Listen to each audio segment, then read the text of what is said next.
নমস্কার বন্ধুরা, আপনারা সবাই কেমন আছেন? আশা করি সবাই খুব ভালো আছেন। আমার একটা নতুন ভিডিওতে আপনাদের সবাইকে অনেক অনেক স্বাগত। ওই দিনই বলেছিলাম ঠাকুর বিসর্জনের দিন কিন্তু খুব কষ্ট যেমন লাগে, তেমন ঠাকুর বিসর্জন দিতে যেতে তেমন মানে গানের সঙ্গে তালে তালে নেচে যেতে তারও একটা মজা অন্যরকমই থাকে, তাই না? এখানে আমাদের যেহেতু পৌরসভা এলাকা, তাই পৌরসভার লোকরাই এখানে বিসর্জন দেয়, আমাদেরকে যেতে দেয় না। আর নদীতে সেই সময় জোয়ারও খুব এসেছিলো, দেখুন কত নোংরা ভেসে এসছে। তো আমাদের কাছ থেকে ঠাকুরটা ওরা হ্যান্ড ওভার করে নেয়, আর তারপরেই ওনারাই মানে বিসর্জন করতে মানে নামাচ্ছেন, আমাদেরকে কাউকে নামাতে দেয়নি জলে, যেহেতু জলের স্রোত ছিল। তাছাড়া যেহেতু এটা পৌরসভা এলাকা, মানে নদী পরিষ্কার রাখার জন্য আমাদের আর মানে নদীতে নামতে দেয় না, যাতে কোনো অঘটন না ঘটে।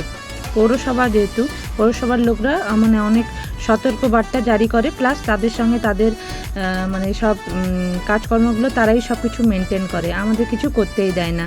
যতটা মানে নদীর ধার পর্যন্ত ঠাকুর নিয়ে যেতে দেবে, কিন্তু ঠাকুর বিসর্জনের সময় মানে কাউকে হাত লাগাতে দেবে না, ওনারাই সব কিছু বিসর্জন করবেন। প্লাস ঠাকুরের মূর্তি যখন হচ্ছে বিসর্জন দিয়ে দেবেন, তারপরে ওনারাই আবার তুলে ওই কাঠামোটা সাইডে মানে রেখে দেন। কারণ কি বলুন তো, নদী এতটাই নোংরা হয়ে যায়, মানে এই ঠাকুর বিসর্জনের সময় অনেক প্লাস্টিকের মানে আবর্জনা ছড়িয়ে যায়, তাই মানে পৌরসভা থেকে এই বার্তাটা জারি করেছে আর কি। কিন্তু সেই সময় জোয়ার জানি না কোথা থেকে কী সব ভেসে এসছে, দেখুন অনেক নোংরা ঝাঁঝি টাঁঝি, মানে কী সব, মানে পুরো নদীটাই একদম মানে নোংরা হয়ে গেছে। দেখুন ওনারা দুজনই এইভাবে, যেহেতু ছোট মূর্তি, তাই ওনারাই বিসর্জন দিয়ে দিলেন। দেখুন দুজনই নেমেছে, মানে আমাদের যারা গেছিলো ওদেরকে নামতে দেয়নি, যেহেতু পৌরসভার লোক এনারা। দেখুন উনি কীরকম ডুব মারছেন, মানে ঠান্ডার সময়ও, ঠান্ডা যদিও না, তাও নদীতে মানে ঠাকুর বিসর্জন করে ওনারাই হচ্ছে স্নান করে নিল। তারপর এই যে পরের দিন আমরা চলে এসেছি, মানে আমি সোজা ফ্রেশ হয়ে চলে এসেছি ছেলের জন্য টিফিন বানাবো বলে।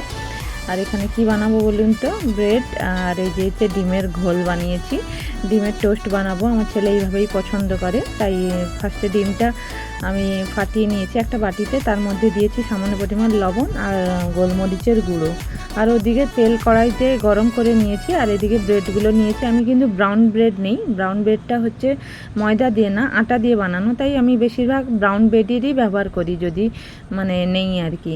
যখন মানে বেশিরভাগই ব্রাউন ব্রেডই নেই, আর যদি না পাই তখনই হচ্ছে ময়দার ব্রেডটা নিই, নাহলে বেশিরভাগ টাইম আমি ব্রাউন ব্রেডটাই ইউজ করি। এখানে ছেলে টিফিন বানানো হয়ে গেছে, ছেলেকে স্কুলে পাঠিয়ে দিয়েছি। চলুন এবার রান্নার জন্য রেডি হচ্ছে। মানে এই দিয়ে দেখুন, এটা কি বলুন তো, এটা হচ্ছে সান্ত্রা কাঁকড়া সরি। এখানে এই তিনটে আছে, ওই দিন তিনটে আমি রান্না করেছি, আর এই যে তিনটে রান্না করবো। শাশুড়ি মা খেতে ভালোবাসেন, উনি মাছ টাছ তো খান না, তাই ওনার জন্য বানাবো বলে। যেহেতু তিনটা কাঁকড়া ছিল, তাই এখানে হচ্ছে আমি সামান্য পরিমাণ জিরা নিয়েছি, আর তিনটে কাঁচা লঙ্কা নিয়েছি, আর একটা পেঁয়াজ নিয়েছি, আর একটা টমেটো নিয়েছি। আর এতে সামান্য পরিমাণ মানে একটু হলুদ সর্ষে নিয়েছি, দিয়ে এটাকে একটা পেস্ট রেডি করে নিয়েছি। আর দিয়ে ওদিকে কাঁকড়াগুলো হলুদ আর লবণ মাখিয়ে রেখেছিলাম, ওগুলো আমি কড়াইতে সর্ষে তেল দিয়ে ওটা হচ্ছে ফ্রাই করে নিয়েছি। দিয়ে এখানে মশলাটা কষে আমি কাঁকড়ার ঝোল অলরেডি মানে তুলে দিয়েছি, একটু ঝোল ঝোল মতন করছি যাতে উনি এটা দিয়ে খেতে পারেন, একটু জুস টাইপের করেছি আমি, কিন্তু কোনো আলু দেইনি, শুধু কাঁকড়ার ঝোল টাইপেরই বানিয়েছি। আর ওদিকে সবজি কেটে নিয়েছি, এটা কি বলুন তো, এটা হচ্ছে ঝিঙে আর আলু কেটে নিয়েছি, ঝিঙে আর আলুর তরকারি করব বলে। আর ওদিকে টমেটো আর হচ্ছে পেঁয়াজ কেটে নিয়েছি। এটা কি বলুন তো, আমার কালকে একটু দুধ কেটে গেছিলো, দুধ তাই একটু ছানা বের করেছিলাম, ছানা দিয়ে আর একটা ডিম আর একটা সামান্য পেঁয়াজ দিয়ে একটা আমলেট টাইপের তৈরি করছি। এটা খেতে খুবই ভালো লাগে, আমি মানে নিজের থেকেই একেবারে ট্রাই করেছিলাম, ভালো লাগছিলো বলে, তো একটু ছানা ছিল তাই আমি এটাকে মানে ডিম মানে পোস্ট টাইপের বানাচ্ছি। খুবই সুন্দর, দেখুন এটা খেতেও খুব টেস্টি লাগে, আপনারা বাড়িতে অবশ্যই ট্রাই করে দেখবে। আর ওদিকে সবজি তুলবো বলে কড়াইতে কাঁচা লঙ্কা আর 5 ফোড়ন দিয়ে দিয়েছি, আর 10-12টা মতন চিংড়ি মাছ ছিল ওর মধ্যে দিয়ে এটা ফ্রাই করে নিচ্ছি, যাতে তরকারির টেস্টটা ভালো লাগে। তারপর ওই যে কেটে রাখা টমেটো আর পেঁয়াজ কুচি দিয়ে এটা ভালোভাবে নাড়াচাড়া করে তরকারি রেডি করে নিলাম। তারপর চলুন, এই যে দেখুন অনেক দিন পরে, মানে অনেক দিন আগে মিশোতে একটা জিনিস অর্ডার করেছিলাম, তাই এটা আপনাদের সামনে আনবক্সিং করব। দেখুন এর ভিতরে কি আছে।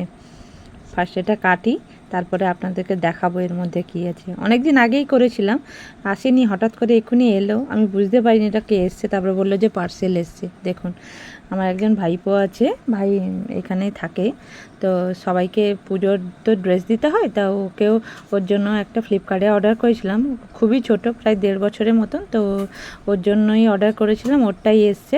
দেখুন এটা কেমন লাগলো অবশ্যই আমাকে কমেন্ট করে কিন্তু জানাবেন।